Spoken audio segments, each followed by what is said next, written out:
Hello, everyone. Welcome back. Today, we'll look at a game played by my student Ethan and I against someone rated over 1800. The time control is 15 minutes with a 10-second increment, so it will be a high-level game.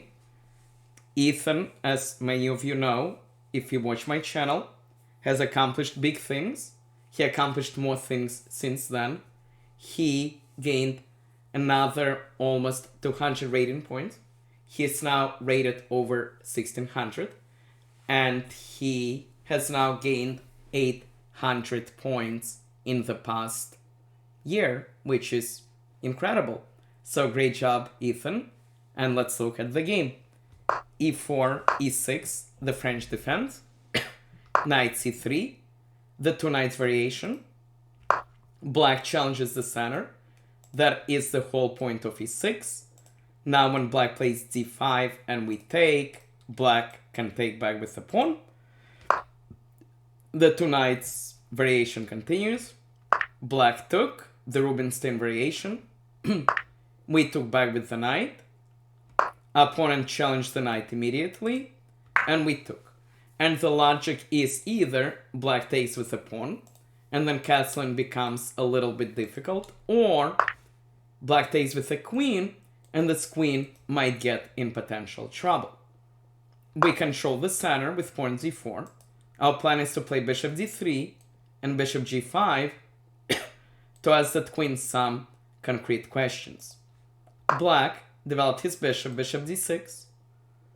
We played bishop d3, continued our plan. Our opponent saw our threat and spent time to play pawn h6.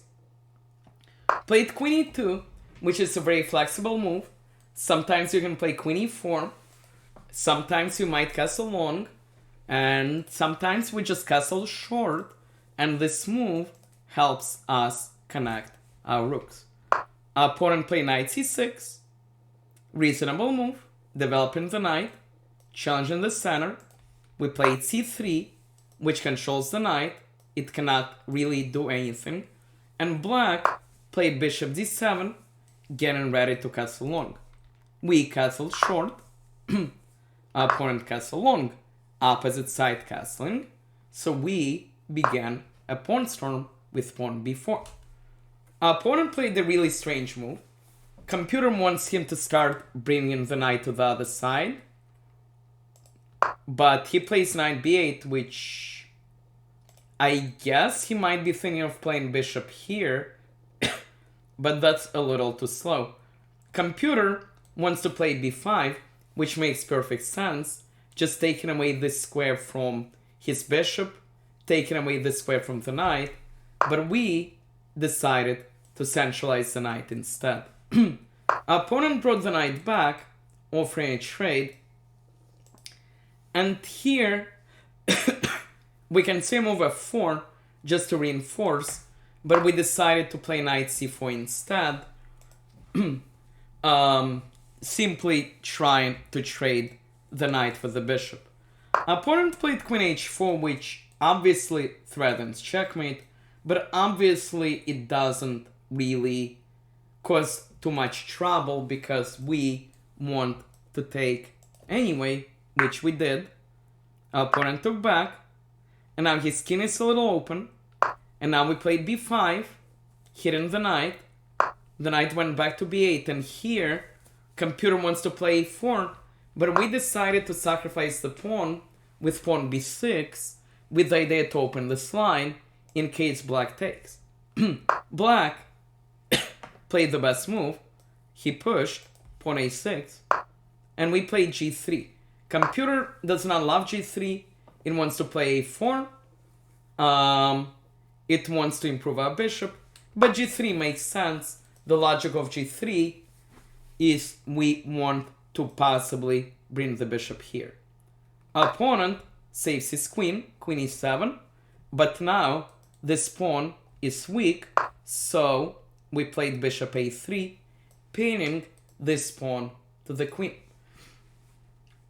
Our opponent brought his knight back into the game, and we, more briefly thinking about the sacrifice, which computer doesn't mind, But we decided that sacrifice was maybe unnecessary, and we played rook e1. The logic of rook e1 is we improving our rook. We are possibly thinking of doing something like pawn d5, putting even more pressure over here. And also it makes it a little bit harder for black to play something like pawn e5. Our opponent brought the knight back to b8, which is not completely terrible, but it's weird. And we played pawn c4. The logic of pawn c4 is maybe we'll play c5 to open the position. Maybe we'll play pawn d5, followed by pawn c5. Notice again, pawn d5 opens up this line. He plays bishop c6, which only encourages the move which we wanted to play anyway, which is pawn d5. Hitting the bishop, he can't really take. The bishop retreated back, and now we need to open this king. So the move we played is pawn c5, which is a very temporary pawn sacrifice. He took, and we could take right away, because if he takes back, the queen and the king are on the same line, and rook here is coming. But we played rook here right away, and this is already +6. Opponent crumbled and blundered the queen, and then resigned shortly thereafter. But even if he doesn't blunder, this is still not a very fun position to play. White has a massive attack, black pawn storm has not started, and this game will finish very, very soon. Several lessons from this game. Number 1, remember opposite side castling. You want to attack your opponent's king. You want to open the position. Number 2, you want your pieces to be active. Again, if you look at